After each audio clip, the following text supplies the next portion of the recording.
A huge metropolis, a booming economy, and vast quantities of garbage churned out every day.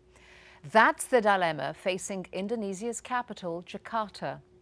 But now the country, with over 100 million people under the age of 25, is looking to its youth for an answer.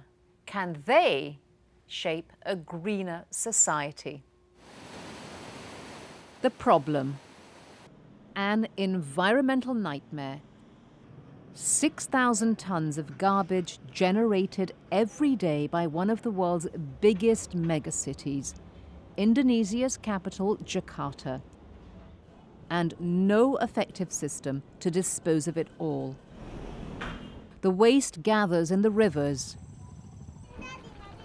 chokes waterways, then floats into the sea where it kills nearby coral reefs, threatens fisheries, and damages the economy. The water situation in Jakarta is really sad.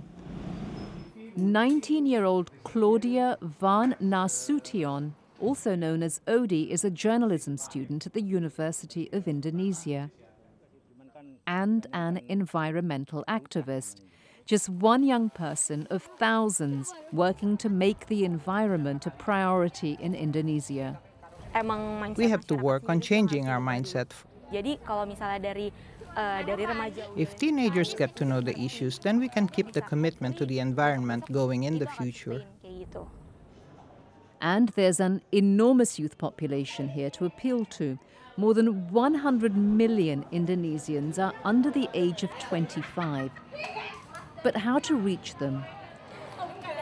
Odi believes the key to bringing about change is by using the tools of their own generation, social media. Indonesians are rated among the most active users of Twitter and Facebook in the world, and blogging is exploding here. Odi herself blogs in the country's largest online news portal, detik.com. Odi also spreads her message through the mainstream media, co-hosting a weekly television program, Bumi Ku Satu, My Earth is One, which is broadcast nationally. This week's episode features both the last remaining protected wetlands in the capital and the environmental conditions at a squatter settlement. But Odi knows that inspiration comes not only from the newest technologies, but from traditions and from old-fashioned hard work.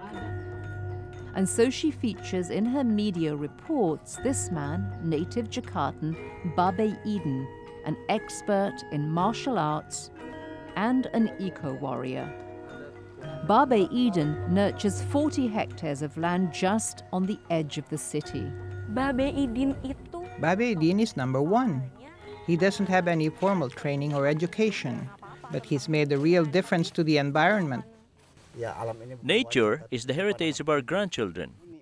Odi's videos show how Babe Eden's urban forest is unique, an oasis for different traditional plants like bamboo that help filter toxins from the water while forming natural barriers against flooding. Respect for the environment isn't about rules and regulations. It's about connecting with your culture. It's also a question, experts say, of making Indonesia's youth aware of all they have at stake.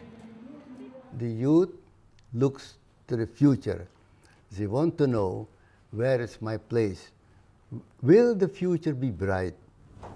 Professor Emil Salim served as the country's Minister of the Environment and now advises Indonesia's president on these issues.